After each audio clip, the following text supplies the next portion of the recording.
4-chi bob. Yurishga tayyorlanish.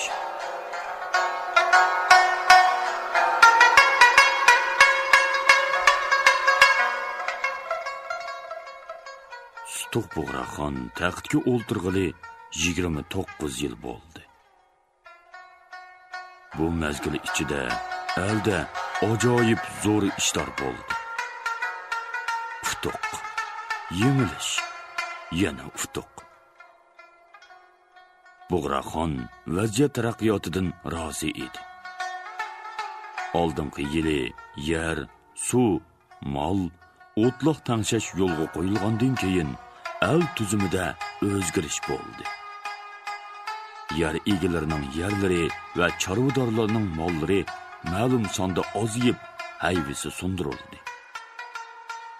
Yersiz, oz yerlik torg'ichilar oz to'la yerlik bo'ldi. Huquqliq bo'ldi. Cheriklar cherikdan tortib so'kmangicha jiqroq yer, suv, mol o'tloqqa ega bo'ldi.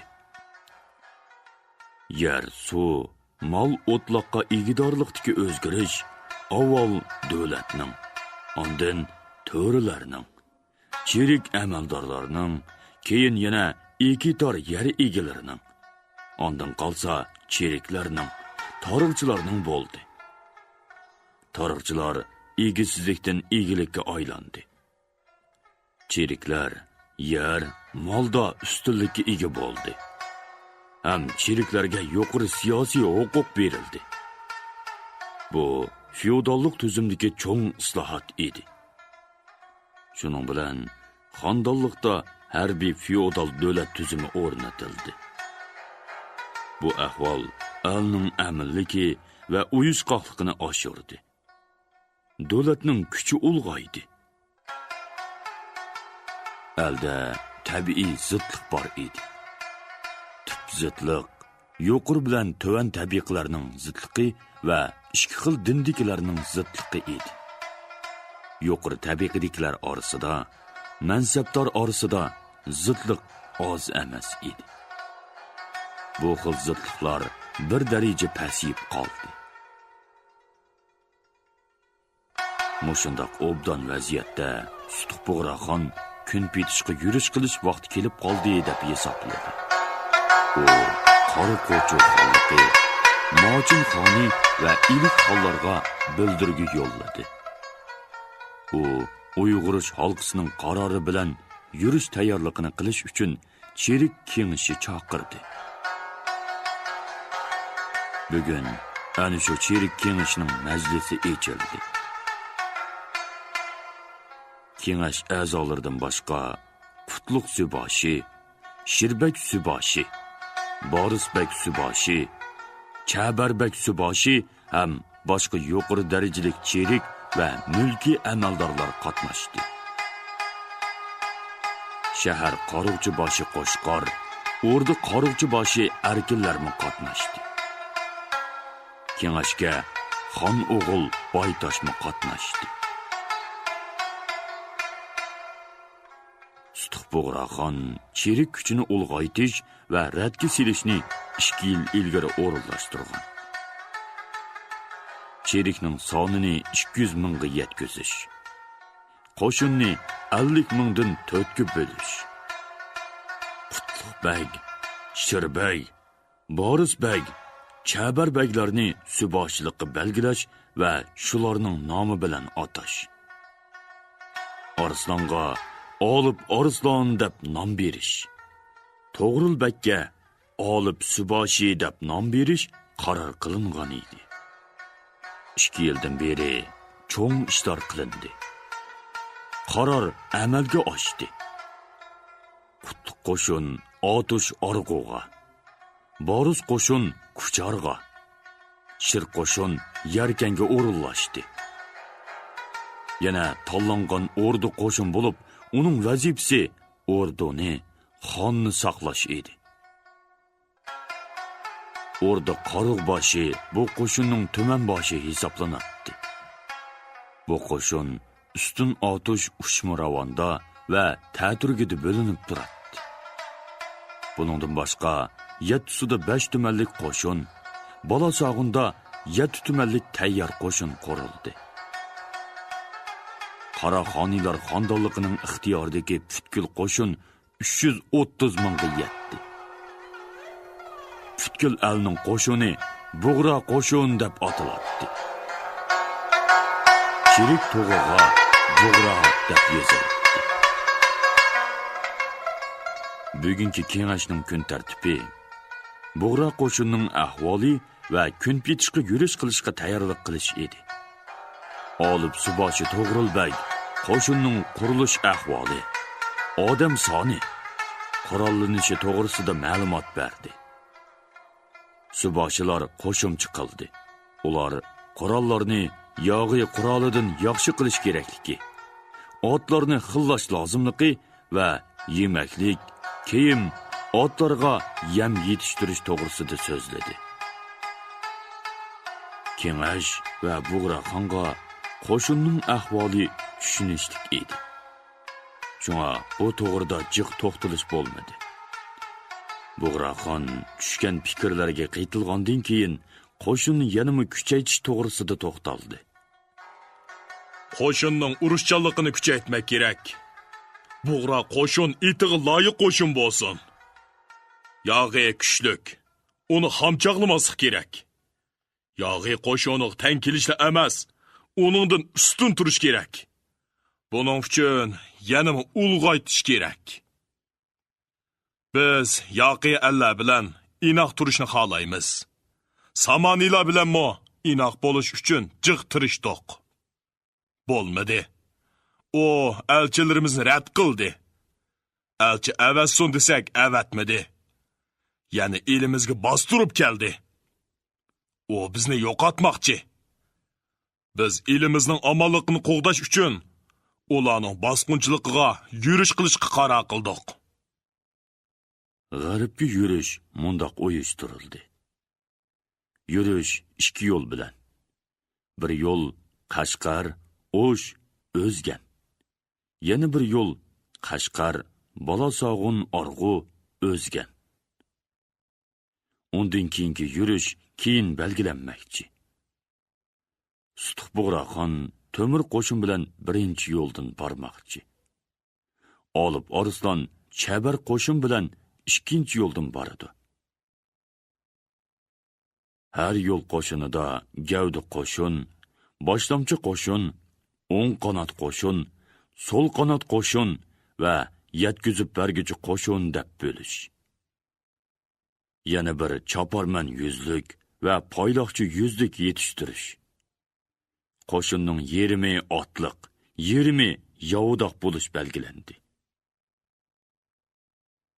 Bug'ra xon yurish vaqti to'g'risida keyin qaror qilinadiganligini aytib, yurish tayyorligi to'g'risida cho'qim oshkora qilib qo'ymaslikni topiladi.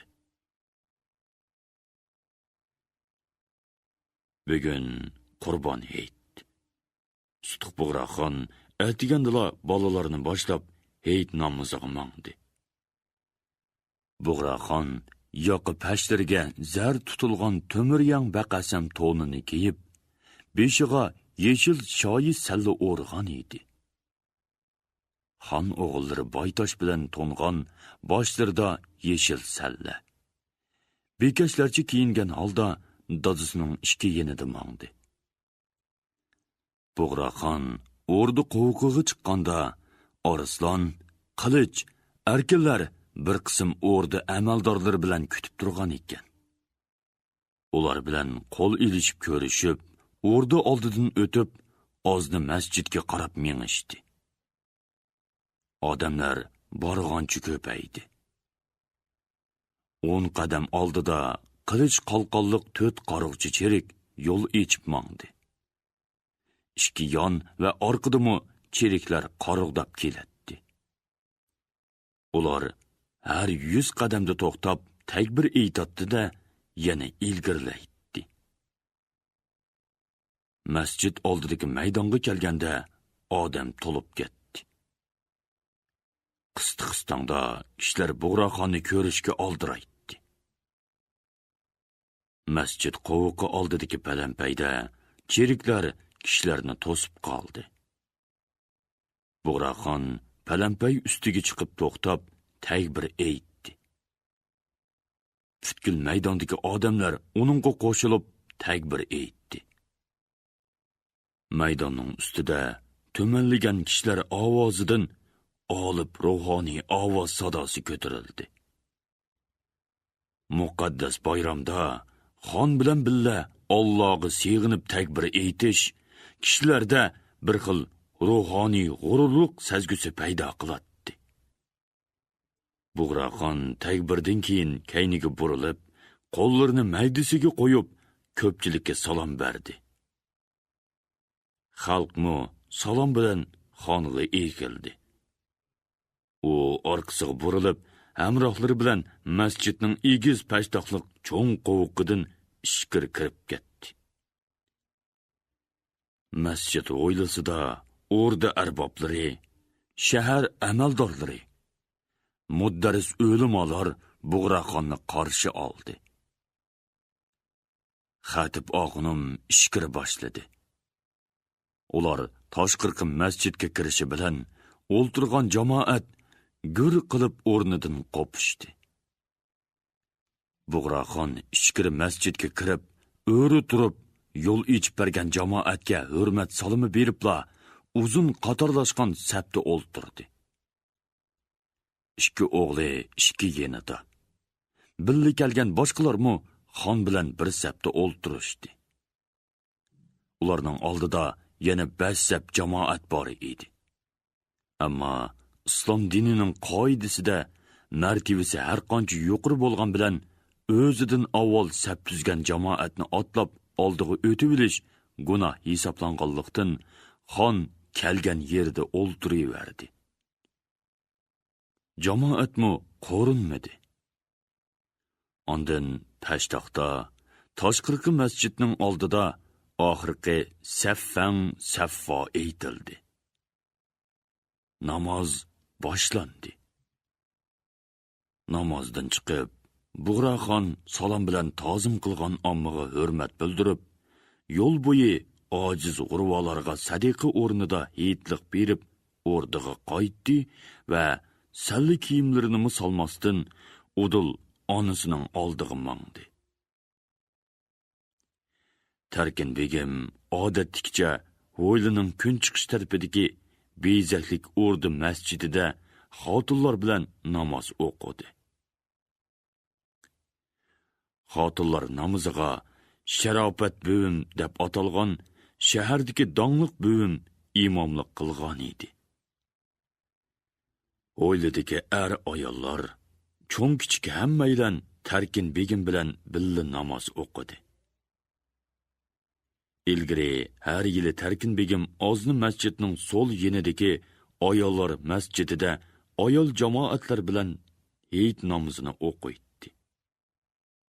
Bu yil mag'dursizlikdan borolmadi. U amdi namozni tugatib, peshayvonda ko'rpa ustida yostiqqa yo'langan edi. Oydin navrisi Bekach Alini ko'tarib chiqdi. Qizi Alonur xinim va bolaning onasi Chechammo birga kirdi. Xon ona tuzlanib o'ltirdi. Heyitleri qutlug' bo'lg'ay, xon ana, dedi Oydin qo'lida bola ta'zim qilib. Alonur xinim bilan Chechammo ta'zim qildi. Mana qarasila, Obul Hasan Ilimo o'zlarining heyitlarini qutluqlab keldi. Ona tipirlab turgan 1,5 yoshlik budruq chavrisini qo'liga oldi. Uning ikki mangziga peshonasiga so'ydi. Sizlarning heyitinglar qutlug' bo'lg'ay, bolalarim. Xon ona bolani erkiletib dedi. Sang'imi qutlug' bo'lg'ay, bolajaq. Ilohim yana 99 heyitni o'tkazgili nasib qilsin. Ilohim shundoq bo'lsin, deyishdi Oydin bilan Chechan. Chechan Oriston bilan Yo'ltuzning qizi. Tarkin begimning navrisi xon o'g'il Baytoshning xotini. Sutuq bilan Oydinning kelini edi.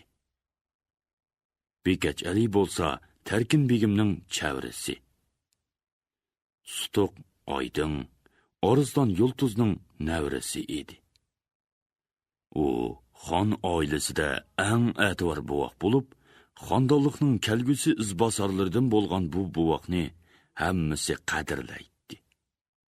Tarkin begim bo'lsa, jinidimi aziz ko'radi. Kichikkina Bekach Ali momusining qo'lida tinimsizlik qilib, birdam momusining chechini tortadi. Birdam to'mchoq qo'llari bilan uning mangziga uratdi. Birdam barmoqini ko'ziga tiqatdi. Moma, ay bo'lmadi, yana biri kerak. Moma chavrisining yuz ko'zlariga so'yib, qo'llarining alqonlarini g'idiqlaydi. Aydın bilan Chechan 80 yoshdan oshgan cho'ng momusining 1,5 yoshlik chavrisi bilan o'ynashqiniga qarab zo'qlanadi. Kulimsirab bir-biriga qarashadi. Biri 82 yosh, biri 1,5 yosh. Birining puti go'rga sangilagan, birisi amdi jahonga ko'z ochgan. Biri kundan kunga yo'qolayotgan, biri kundan kunga o'sayotgan ikki odam. Ko'niyining ikki shay'i. Qarang, bularning orasidagi ko'ngillik muhabbatni.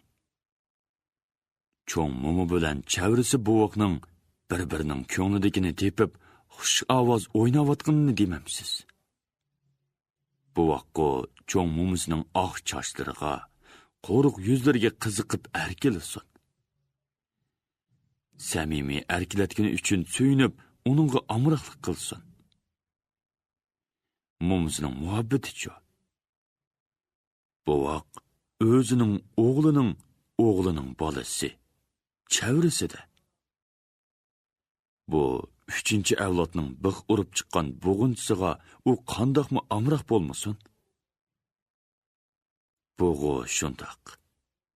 Odatda odam qiyrigancha bolalarga amroq bo'ladi.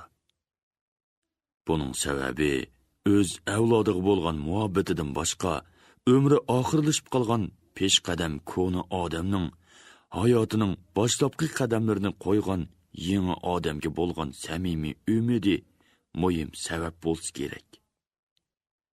Odam yoshligida bolani uncha yaxshi ko'rmaydi. Hatto o'zimi bola tepishni xohlamaydi. Chunki o'zi bolada.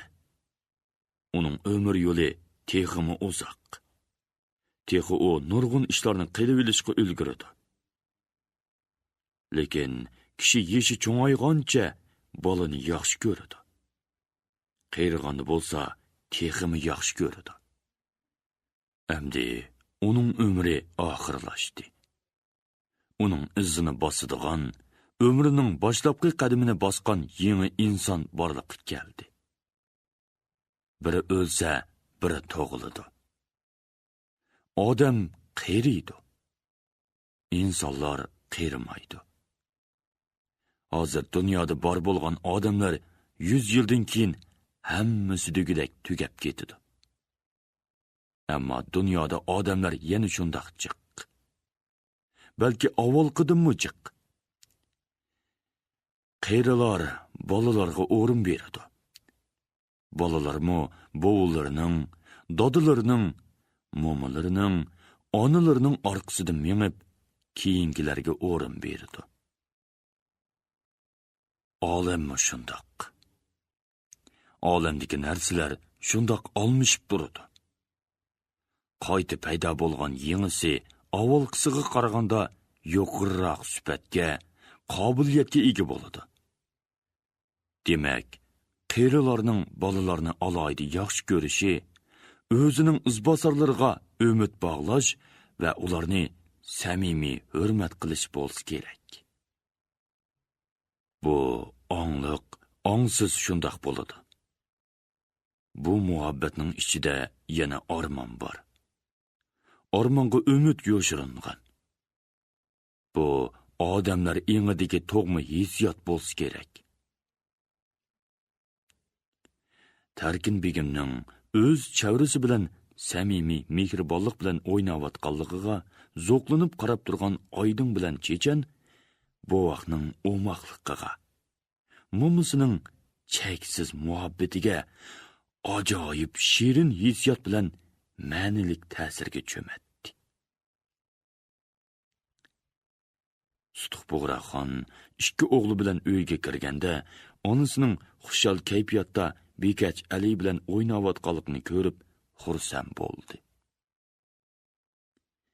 Oydin qo'pib hurmat bildirdi. Chechan bolini oldi. Sutug'bug'raxon onasining oldiga yukinib, uning qo'liga so'ydi. Ona o'g'lining peshonasiga so'yib, ko'ziga yosh oldi. Heytingiz qutlug' bo'lg'ay, ana, dedi Bug'raxon yukinib o'ltirganicha. Sizning heytingizmi qutlug' bo'lsin, dedi ona. Uning so'zlari titrab chiqdi. U qo'l yog'lig'i bilan ko'z yoshlarini surtib, navrilari Boytosh bilan to'ng'onga qaradi. Ular momisining oldiga kelib, qatorlashib yukindi. Momisi navrilarining peshonalaridan so'ydi. Bog'dan ovoz chiqdi. U yoqqa qarashgan edi. Bog'da ikki yoqi bo'kkida echilgan qizil gullik tosh yo'lda Arslan, Yulduz, To'g'rilbay Gullayli, Qilich, Adargul va Erkinlarmi patilab kelib etibdi. Ular xush ovoz paranglashib keladi. Yulduzning jarangliq ovozi alohida anglanib turadi. Ular peshayvonga chiqqanda xon va onidan boshqa hammasi qo'pib qarshi oldi. Mehmonlar zilchi ustidagi uzun tovar ko'rplariga o'ltirdi. Duo qilib, Tarkin begimning heytini qutladi va omonligini so'radi. Ayollar bir-birdan kelib, xon onining oldiga yukinib, beshini egdi. Ona ularning peshonasiga so'ydi. Rahmat bolalarim. Hammanglarning heytinglar qutlug' bo'lg'ay. Jamoat jam bo'ldik.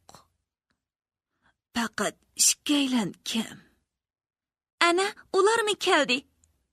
dedi peshayvonning to'rikiga yulinib turgan Alonur xonim qo'li bilan bog' tarafni ko'rsatib. Rastolla ilik ustoz bilan Ihborgul gullik ichidan kelyotdi. Ular peshayvonga chiqdi. Hammasi qo'pib qarshi oldi. Ihborgul xon onaning oldiga yukindi. Xon ona uning peshonasiga so'yib qo'ydi. Heytlar qutlug' bo'lg'ay, xon ana, dedi ilik ustoz o'ltirgan joyidan qo'zg'alib. Alloh uzun umr ato qilg'ay. Amin. Ilik qo'llarini egiz ko'tarib, yuz soqollarini siladi. Boshqalar agashdi.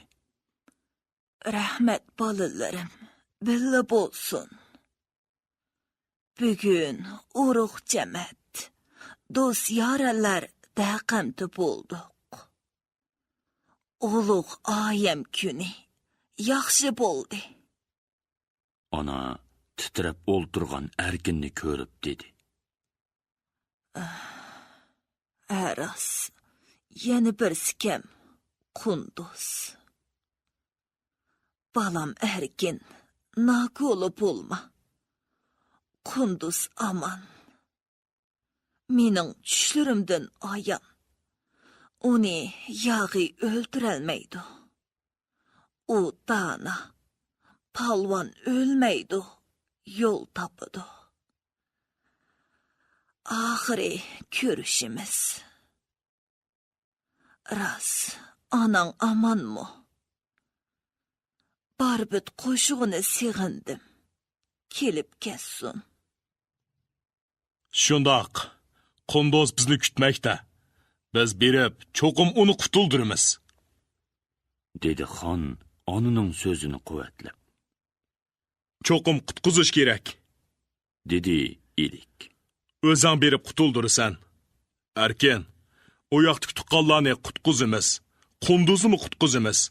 Biz qutqizg'uchilar, biz zindon chaqquchilar, ham qo'rg'uchilar. Avloddan avlodga shundoq bo'lamiz.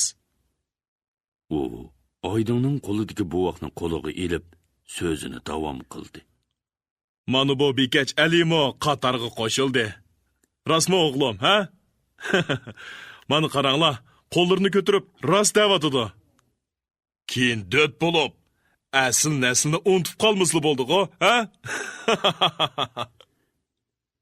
dedi Sutuq Bug'raxon kulib. Boshqalarmi kulishdi. Undaq bo'lmas.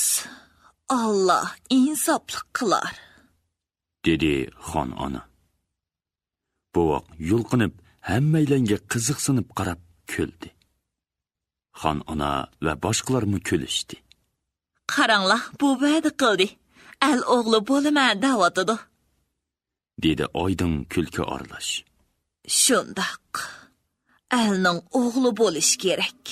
Alning qizi bo'lish kerak. Xon ona qo'shimlarini turib, o'ychan so'zladi. Eliga nab bermagan odamning umrida nima ma'no bo'lsin? Dunyoga keldingmi? Al uchun ish qilib, yaxshi o'tishing kerak.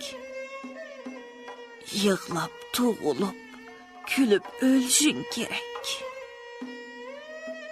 Bola tug'ilganda yig'laydi. U hayot tug'ilganligining belgisi. Yig'lamasa, kendik ana pallikiga urib yig'latadi. U keyingi umrida yig'laydi. Lekin ozroq yig'lab, ko'proq kulgani yaxshi. Eng muhimi, o'lganda yig'lab o'lmay, kulib o'lish kerak. Al sendan rozi bo'lmasa, alamda, armonda kessang, yig'lig'ining shu. Al rozi, Xudo rozi. O'zing rozi kessang, kulgining shu. Shunga men deyman, yig'lab tug'ilib, kulib o'lish kerak.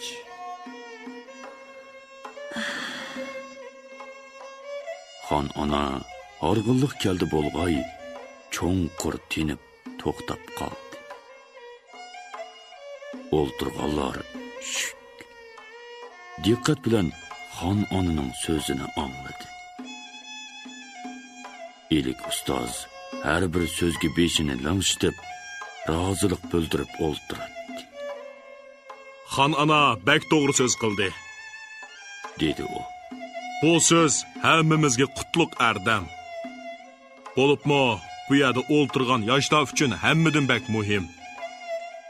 Al seni asrab cho'ng qilsa, sana tuz bersa, sen onunga vafo qilmay jafo qilsang, seni tuzkor qilmamdi. Shundaq. Tuzni halol yeyish kerak. O'lgandan keyin qabran g'irib bo'lib qolmasin.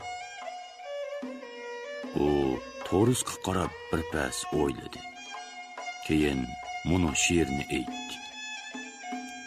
Elingning tuzini yegaysan halol. Tuzchining oldida bo'lmag'in malol. To'pongdin may uchun yasalsa ko'za, tuzi yo'q tuproqdan putmagay sapol.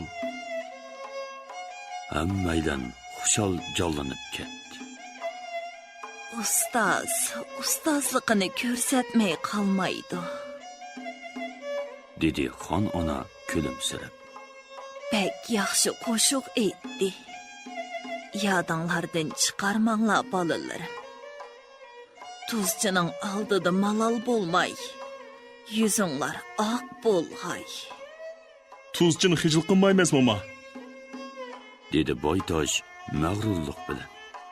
Elga napamagan jondan bizga keragi yo'q.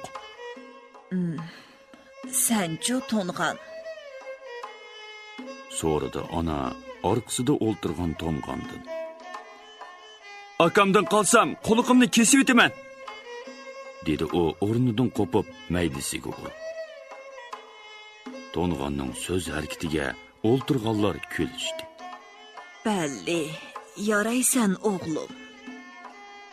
dedi ona navrisini oldiga o'ltirg'izib, mangziga suyib erkilatib.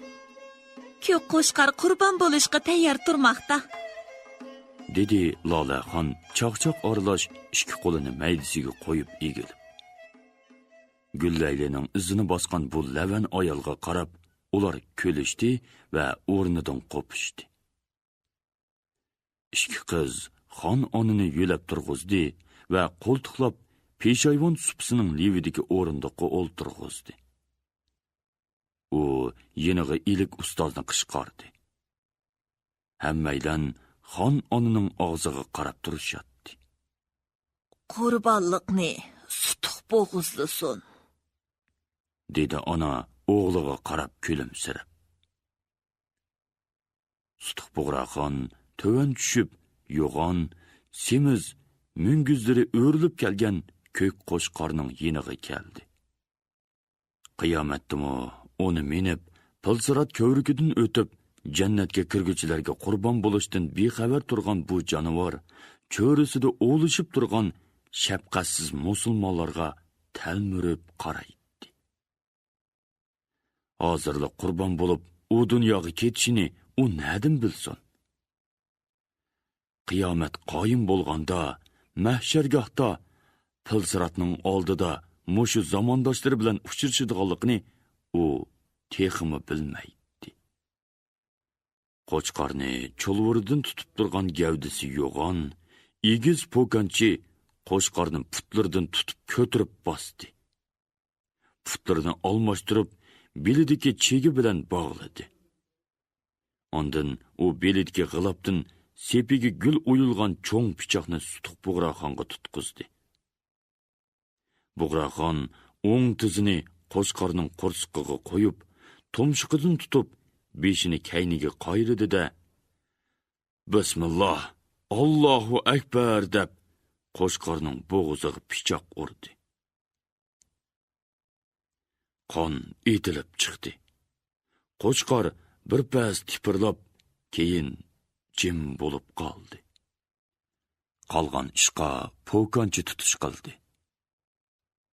Lolaxon xon onini va boshqalarni peshayvonning u yiqidagi heytliq shiraga taklif qildi. 3 oy o'tgandan keyin xon ona vafot bo'ldi.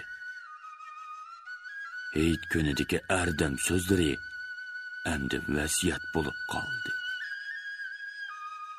Bomdoddan keyinla har qaysi masjidlarning jamoatlari va boshqa shaharliklar o'rda qovuqidan ko'zini uzmaydi. Qovuq ustiga qora tog' uchi tuvanroq qilib esilgan. Nayzisiga sangilitib uzun oq bog'lagan cheriklar qovuqning ikki qosniqida qetib turadi. Bir g'azodan keyin qovuqda ustiga qizil oli kashti chekilgan cho'chilik oq yopiq yepilgan. Bel o'tirsig'a uzun tor yepak gilam joynamoz sangilitib selingan jinoza ko'rindi. Jinozaning oldi putlarini Sutuq Bo'g'raxon bilan Arslan, orqa putlarini Boytosh bilan To'ng'on ko'tirgan edi. Jinoza asta palampaydan tushirilib, kishilar orasidan o'tib, maydonning o'tirsig'iga kelganda, To'g'rul, Qilich, Arkin, qo'shqorlar jinozani yo'tkib oldi va o'zni masjid tarafga ilib mo'ndi. Jinoza oldida 4 dan tuzilgan 5 qator cherik, orqasida xon, ilik, oydin, Arslan, navra kelinlar, o'rda amaldorlari, yori do'stlar, undan keyin jamoat keladi. Jinoza qo'ldan qo'lga yo'tkilib turdi. Jinozani ozni masjidning o'ylisiga ilib kirganda, o'yliga odam liq to'lgan edi.